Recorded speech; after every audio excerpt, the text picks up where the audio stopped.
शिव कौन है?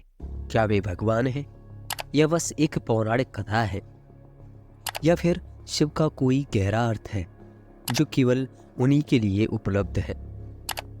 भारतीय आध्यात्मिक संस्कृति के सबसे अहम देव महादेव शिव के बारे में कई गाथाएं और दंत कथाएं सुनने को मिलती हैं।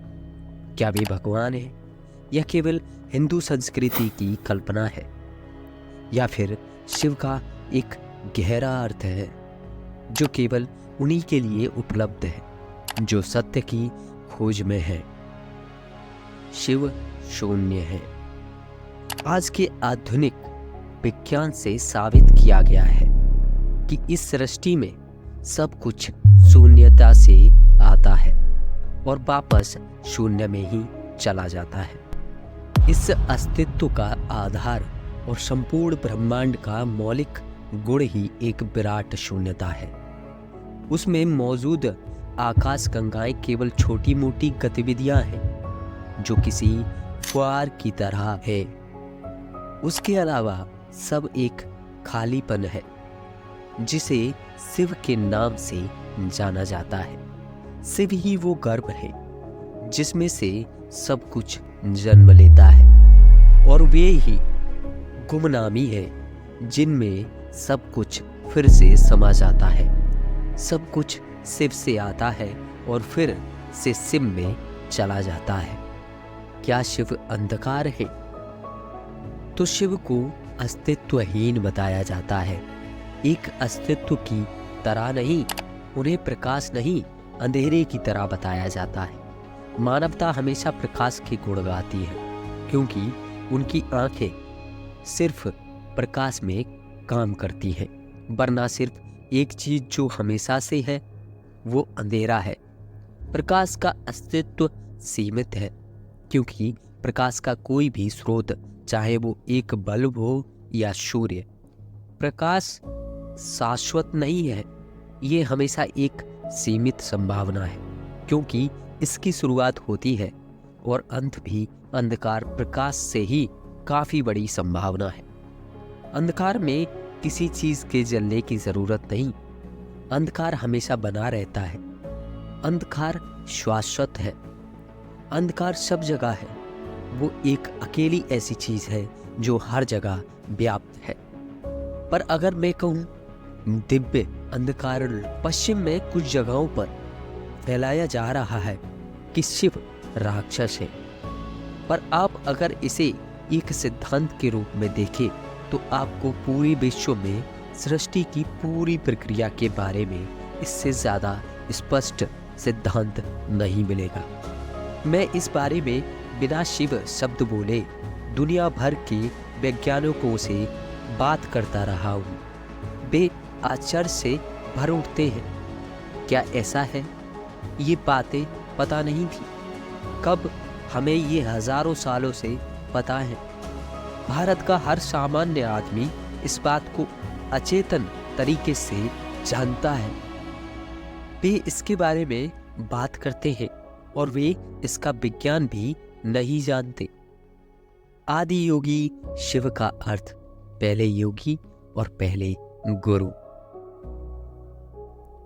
दूसरे स्तर पर जब हम शिव कहते हैं तो हम एक विशेष योगी की बात कर रहे होते हैं।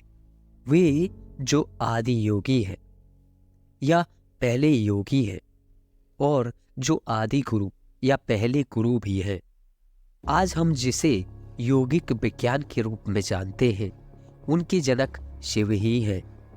योग का अर्थ अपने सिर पर खड़े होना या अपनी सांस को रोकना नहीं है।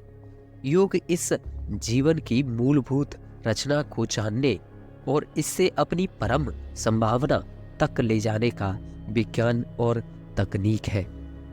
योग विज्ञान का पहला संचार कांति सरोवर के किनारे हुआ, जो हिमालय के केदारनाथ से कुछ मील दूर पर स्थित बर्फीली झील है, जहां आदि योगी ने इस आंतरिक तकनीक का व्यवस्थित विवरण अपने पहले 7 शिष्यों को देना शुरू किया।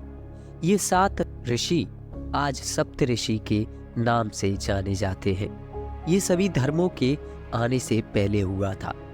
लोगों द्वारा मानवता को पूरी तरह विभाजित करने वाले तरीके तौर किए जाने से पहले मानव चेतना को ऊपर उठाने से सबसे पहले शक्तिशाली साधनों को सिद्ध किया गया और फैलाया जा चुका था। आज मानवता इस तरह से विभाजित है कि उसे फिर से एक करना लगभग असंभव लग रहा है। शिव, एक ही शब्द के दो अर्थ। तो शिव शब्द वो जो नहीं है और आदि योगी दोनों की ही ओर संकेत करता है, क्योंकि बहुत से तरीकों से ये दोनों पर्यायवाची है। ये जीव जो एक योगी है और वो शून्यता जो सृष्टि का मूल है, दोनों एक ही है। क्योंकि किसी को योगी कहने का मतलब है कि उसने ये अनुभव कर लिया है कि सृष्टि वो खुद ही है। अगर आपको इस सृष्टि को अपने भीतर एक क्षण के लिए बसाना है तो आपको वो शून्यता बनना होगा। सिर्फ शून्यता ही सब कुछ अपने भीतर समा सकती है। जो शून्य नहीं वो सब कुछ अपने भीतर नहीं समा सकता। एक बर्तन में समुद्र नहीं समा सकता। ये ग्रह समुद्र को समा सकता है पर सौर्य मंडल को नहीं समा सकता। सौर्य मंडल ग्रहों और सूर्य को समा सकता है पर बाकी की आकाश गंगाओं को नहीं समा सकता। अगर आप इस तरह कदम कदम पर आगे बढ़े तो आखिरकार आप देखेंगे कि शून्यता ही हर चीज को अपने भीतर समा सकती है। योग शब्द का अर्थ है मिलन। योगी वो है जिसने इस मिलन का अनुभव कर लिया है। इसका मतलब है कम से कम एक क्षण के लिए वो पूर्ण शून्यता बन चुका है। योगी शिव और शून्यता एक तरह के पर्यायवाची हैं, पर फिर भी वे दोनों अलग अलग पहलू हैं, क्योंकि भारतीय संस्कृति द्वंद्व से भरी है। इसलिए हम एक पहलू से दूसरे पहलू पर आते जाते रहते हैं। एक पल हम परम तत्व शिव की बात करते हैं तो अगले ही पल हम उन योगी शिव की बात करने लगते हैं जिन्होंने हमें योग का उपहार दिया। शिव के बारे में लोगों की कल्पना। यह अफसोस की बात है कि शिव का परिचय ज्यादातर लोगों को भारत में प्रचलित कैलेंडर के जरिए ही हुआ है, जिसमें उन्हें भरे भरे गाल वाले नीले वर्णी व्यक्ति के रूप में दिखाया गया है। उसकी वजह सिर्फ इतनी है कि कैलेंडर कलाकारों को इस चेहरे से अलग कुछ सूझा ही नहीं। अगर आप कृष्ण बनाने को कहेंगे तो कलाकार उनके हाथ में एक बांसुरी थमा देंगे। राम बनाने को कहेंगे तो उनके हाथ में धनुष दे देंगे। और अगर आप शिव बनने को कहेंगे तो सिर पर चांद बना देंगे। बस काम हो गया। जब भी ऐसे कैलेंडर को देखता हूँ मैं ये सोचता हूँ कि मैं कभी भी एक चित्रकार के सामने नहीं बैठूंगा। फोटो में कोई परेशानी नहीं, क्योंकि उसमें आप जैसे हैं वैसे ही आ जाती है। अगर आप शैतान की तरह दिखते हैं तो आपका फोटो भी शैतान का ही जैसा आएगा। पर शिव जैसे एक योगी के काल इतने भरे कैसे हो सकते हैं? अगर आप उन्हें बहुत दुबला पतला दिखाना चाहते हैं तो ठीक होता, पर एक भरे हुए गाल वाले शिव ये कैसे हो सकता है? योगिक परंपरा में शिव को भगवान की तरह नहीं देखा जाता। वे एक ऐसे जीव थे जिनके चरण इस धरती पर पड़े और जो हिमालय क्षेत्र में रहे। योगिक परंपराओं को स्रोत के रूप में मानव चेतना के विकास में उनका योगदान इतना जबरदस्त था कि उन्हें अनदेखा नहीं किया जा सकता। हजारों साल पहले हर उस तरीके की खोज की जा चुकी थी जिससे मानव तंत्र को परम संभावना में रूपांतरित किया जा सके। इसकी जटिलता अविश्वसनीय थी। ये प्रश्न करना कि उस समय क्या लोग इतने जटिल काम कर सकते थे कोई मायने नहीं रखता, क्योंकि योग किसी विचार प्रक्रिया या सभ्यता की उपज नहीं है। योग भीतरी बोध से आया है। उसके आसपास क्या हो रहा है, इससे कोई फर्क नहीं पड़ता।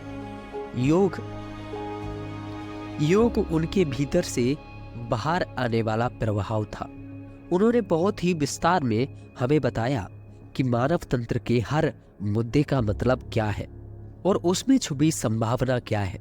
जो भी कहा जा सकता था वो उन्होंने इतने सुंदर और कुशल तरीके से कहा कि आप आज भी उनके द्वारा कही गई एक भी चीज नहीं बदल सकते। आपका पूरा जीवन उसका अर्थ निकालने में बीत सकता है। आज के लिए सिर्फ इतना ही। मिलते हैं सुबह। आप सुबह होने का इंतजार कीजिए। शिव कौन है, इसका हम दूसरा पाठ लाने वाले हैं। उसमें हम शिवलिंग क्या है, शिव पुराण, नीलकंठ महादेव, नटराज शिव की प्रतिमा, कैलाश शिव की तीसरी आंख, पार्वती, ओम नमः शिवाय का अर्थ जानने वाले हैं।